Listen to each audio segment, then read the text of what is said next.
Welcome to the last session of the PGDMCH program. In our previous session, you saw the video clipping for ear problems, malnutrition, anemia, and immunization. Now we will be discussing how you will assess actually the ear problems, malnutrition, and anemia. I will request now Dr. Prasad to tell us the details. Dr. Prasad, please. Thank you, Dr. Jana. Well, in video you have already seen the process of assessment. I will just summarize that process. Regarding the ear problem, you have to enter in this box if mother says that child has got an ear problem. Then once ear problem is there, once you have entered in this box, you ask, is there any ear pain? And second question is that, is there ear discharge? If yes, for how long? And then you look for pus draining from the ear and look for tender swelling behind the ear. So very simple things you have done. And then again classification comes. We always start from the pink row or red row and see if there is a tender swelling, means there is a swelling and also it is tender behind the ear. If that is present, then the classification is mastoiditis. If it is not there, then we come down to the yellow row. Here there is a peculiar thing, there is unusual thing. There are two boxes, two rows in the yellow rows. In other symptoms you found only one row for each path, but here you are finding two rows. So let us see the first row. If there is any history of ear pain or pus is seen draining from the ear and discharge is reported for less than 14 days. There is a and here, very important thing. Not only that mother says that discharge is present, but you have seen the pus. So if both things are present, then the classification in yellow row is acute ear infection. If it is not, come down and you have seen the pus and mother says that the duration is 14 days or more, then the classification is chronic ear infection. But if none of the pink and yellow rows is there, no ear pain and no pus seen draining from the ear, then the classification in green row is no ear infection. So classification was very simple for the ear problem.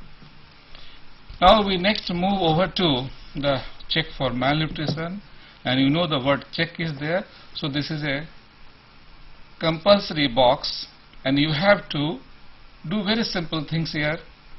Look for visible severe wasting, and if you remember, you have seen in the video the examples of the visible severe wasting, how beautiful examples were there. You will never forget those examples. Then you also look for the edema both feet, if it is present or not. And then you know at the beginning you have recorded the weight of the baby, and then now you have to plot the weight. I will show you in the graph. Can we focus on the graph? There are three lines and you know how to plot the weight. On one axis you see the age in month, and second axis you see the weight, and where both are meeting, there you find where it is there. If it is from the first line to the second line, up to the second line, then there is baby is neither low weight nor very low weight. But if it is between second line up to the third line, then baby is low weight for age, and if it is below the lowest line, then baby is very low weight for age. So now once you have done this, you are now ready for the classification. And for classification again, we start from the pink row. If you have seen the visible severe wasting, if you have seen the edema both feet, either of them, then the classification is severe malnutrition. Maybe in very exceptional situation you may find both of them, but even one classification, one sign is enough to classify as severe malnutrition in red row. If it is not there, you now look upon your weight graph, and if the baby is having very low weight for age, then the classification in yellow is very low weight. And if it is none of them, come down to the green classification, not very low weight for age and no other signs of malnutrition, then the classification is not very low weight. So classification again is very simple. Next box is again a compulsory box, check for anemia, and the assessment was very simple. Nothing but you have to see the palm of the baby, palm of the child. You have to compare with a healthy palm. A person who is for compare or control should not himself or herself be anemic. So with that you compare and see if some palmar pallor is present or severe palmar is present or no palmar pallor is present. So depending on that, the classification can be done. Again very simple. If severe palmar pallor is there, you must have seen in the video severe palmar pallor, then the classification is severe anemia.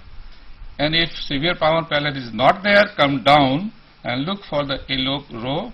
If some palmar pallor was there, the classification is anemia. And if there was no palmar pallor, then the classification in green row is no anemia.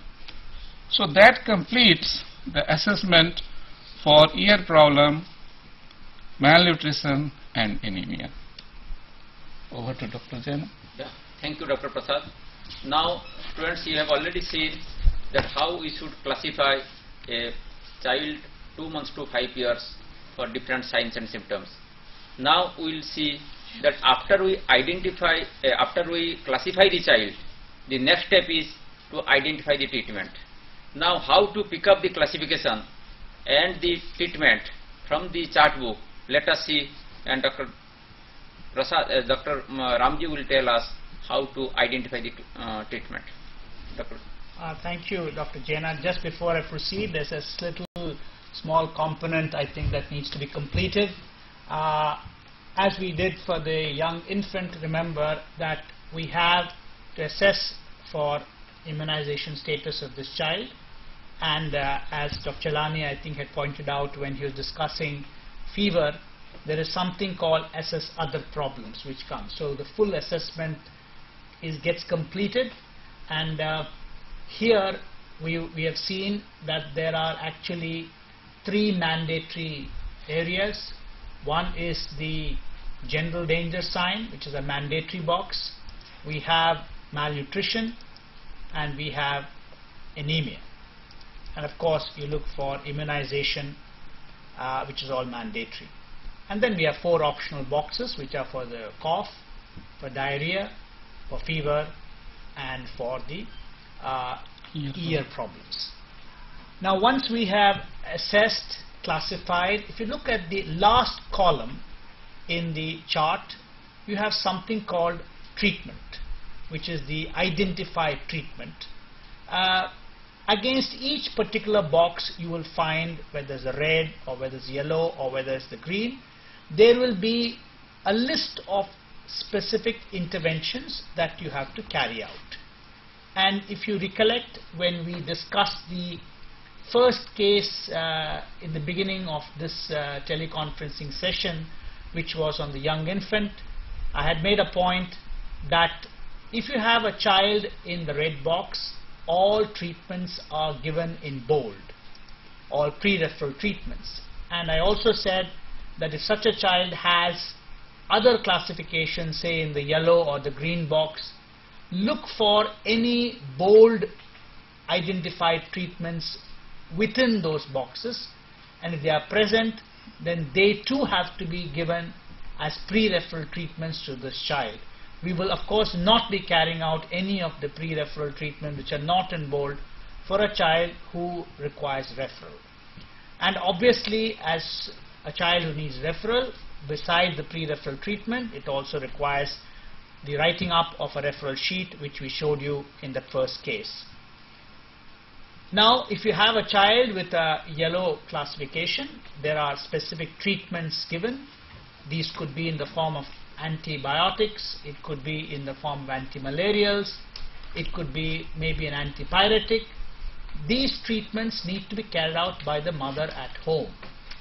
But important principles here are that these are treatments which the mother has to carry out, and it would be advisable if the first dose of these medications are actually administered in the clinic by you and shown to the mother how she is administered, and if possible we should actually also probably ask the mother to demonstrate how she is going to administer these drugs, so that we know that when she goes back home she is going to be fully compliant with the treatment that we have to administer. And of course then the green box has some other non-specific treatments to be carried out at home which the mother would go through. So essentially the identified process goes through that.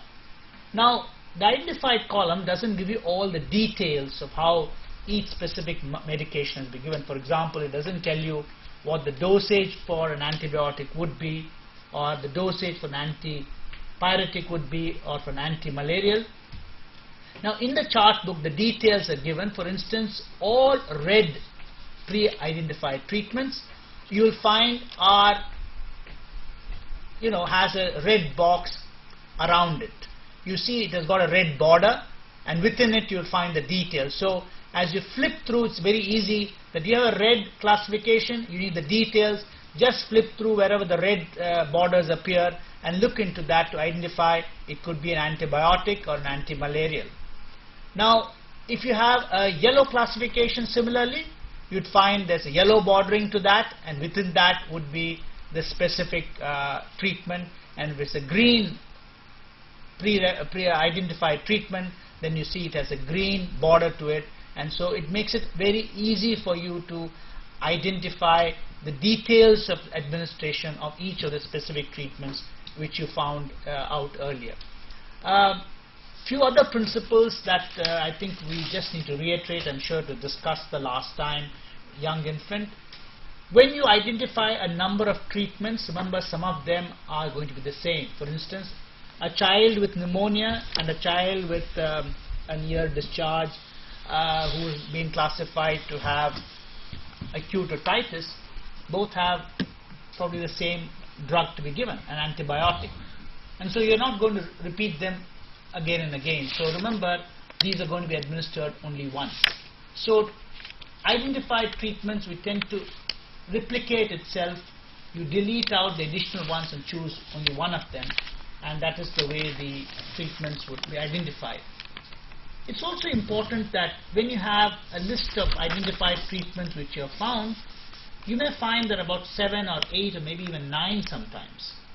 And we certainly don't want to burden the care provider with lots of information. So we find that giving drugs are more important, and there are some other counselings which can wait.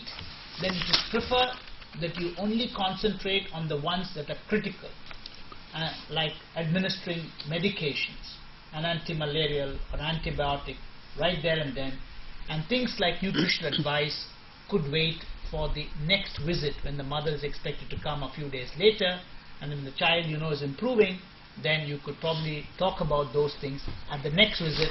This allows then the mother to get adequate information for both of them. Otherwise the risk is out of 10 things, 3 things will be done, and the 3 things that the mother will do is what's easy for her but not necessarily what's essential for her own child who is sick. So I think these are the broad principles under which we would look at the identified treatment and look at the details of how this treatment will be given. So this kind of sums up the way we would have looked at an older child who's got a problem. I think it is in order to wrap the whole thing up and bring it to a practical kind of example, we would be like we did in the morning. We would have a case which would be discussed for a problem with an older child, and we will go through that. And before we do that, I get back to Dr. Jaina, who will introduce the student who's going to share and tell us about who would be discussing these issues with us, so that at the end of the day you get a kind of a practical outline of how you actually ought to do this whole process. Dr. Jaina. Yeah, thank you, Dr. Ramji. Now you have listened to the whole summary of how you proceed with a child of 2 months to 5 years. You now learned how to assess and how to identify treatment. So in the examination, when you get a case of older child, you have to do the workup, then you have to make a presentation to the experts. Now how you will present, a model presentation will be done by one of the students, Dr. Chetan Grover. She will be making a case presentation of the older child. Now I will request Dr. Chetan Grover to make the presentation, and Dr. Prasad and Dr. Chalani will be moderating the case. Now I request Dr. Chetan to present. Thank you, sir. Good afternoon to today's panel of experts and dear colleagues. Today I am presenting the case of Anupma, who is a 48-month-old female child. She came to my clinic on the 23rd of June with chief complaints of fever with rash for the last 5 days and diarrhea for the last 3 days. She weighs 12 kgs and temperature measures 38.9 degrees centigrade. This is her initial visit to the clinic. First of all, I checked for the general danger signs. The child is able to drink. She is not vomiting everything. She is not having any convulsions in the current illness, and she is not lethargic and unconscious. So the child is not having any general danger signs. The child is having cough for the last 5 days. On counting the number of breaths, they were found to be 42 per minute. The child is having fast breathing. There is no chest indrawing. There is no stridor. Since the child is having fast breathing, she is classified as having pneumonia. The child has diarrhea for the last 3 days. She is restless and irritable. There are no sunken eyes. On offering fluid to the child, she drinks eagerly and is thirsty. On pinching the skin of the abdomen, it goes back immediately. Since there are 2 signs positive in this case, we classify the child as having some dehydration. The child also has a history of fever for the last 5 days. She also feels hot to touch, and on measurement the temperature was found to be 38.9 degrees centigrade. She is residing in an area with low malaria risk. Neither has she travelled to a malarious area in the last 30 days. There is no neck stiffness, and anterior fontanella is closed. She has a runny nose. On looking for the signs of measles, the child is found to have a generalized rash and red eyes. However, there are no mouth ulcers, there is no pus draining from the eye or clouding of the cornea. Since the child is having fever but from a low malaria risk area, the classification is malaria unlikely. There is a generalized rash, runny nose and red eyes, so classification is measles. After that, the child is checked for malnutrition, but there is no visible severe wasting, there is no edema of the feet, and weight is appropriate for age. So we classify her as not very low weight. On checking for anemia, there is no Palmer pallor, so classification is no anemia. The child has received BCG vaccination and 3 doses of DPT and 3 doses of oral polio vaccine. However, the child has not received measles vaccination. Since the child is not very low weight, is not anemic, and is more than 2 years old, I have not assessed the feeding. There are no other problems besides these. So, thank you, Dr. Chapman. Well, friends, Dr. Chetan has presented a case. I have got some observations which I will like to bring to all the students. Assessment was okay, but when she proceeded to classify the illness, well, it should start always from the pink row, and one should try to look for the signs of the pink row.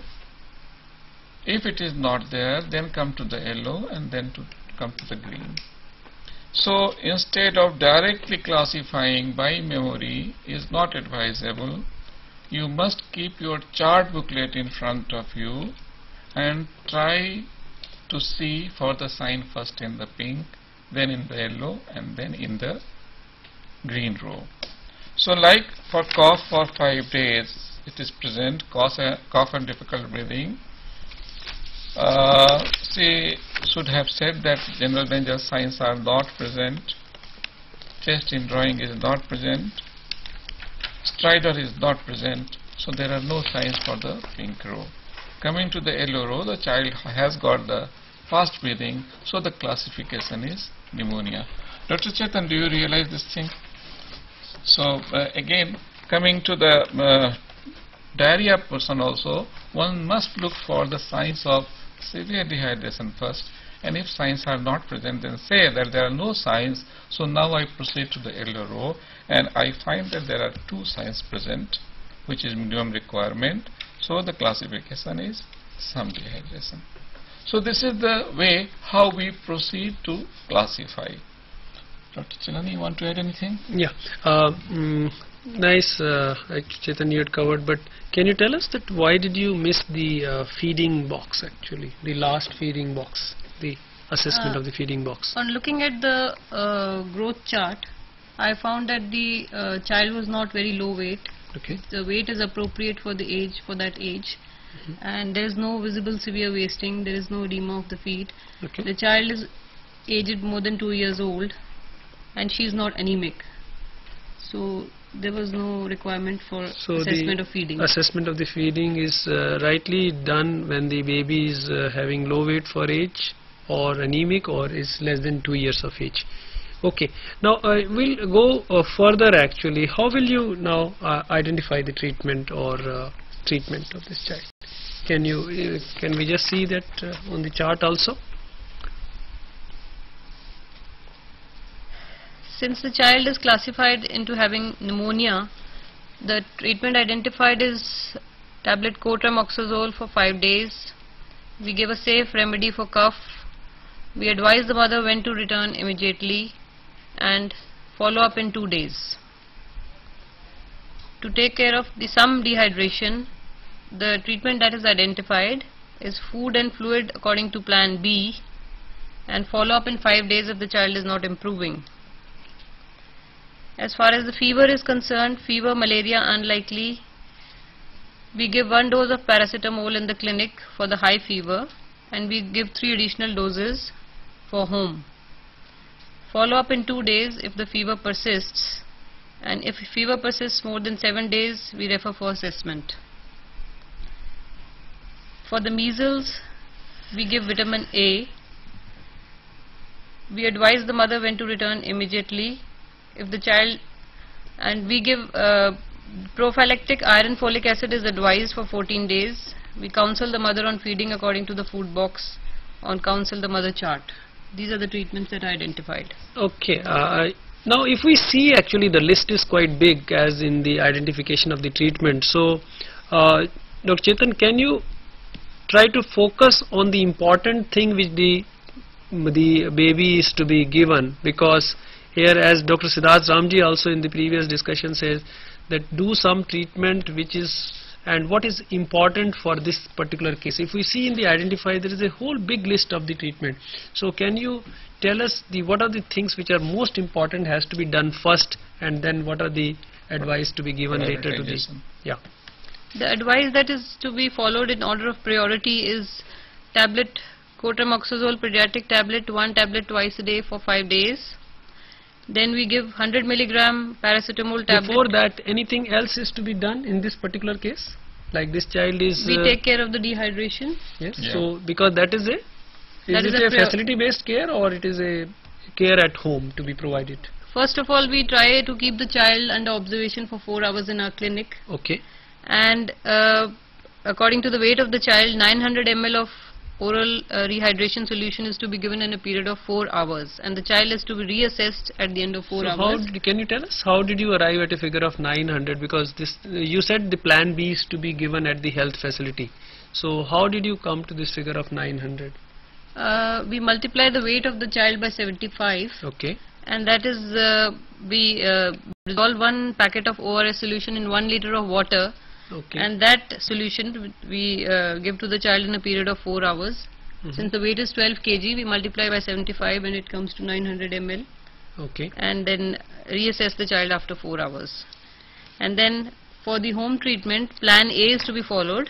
Now suppose the mother has to go in between actually. So what is to be done in that Then we case? explain to the mother that how the fluid is to be administered and over a period of what period of time and how much of fluid is to be administered to the child.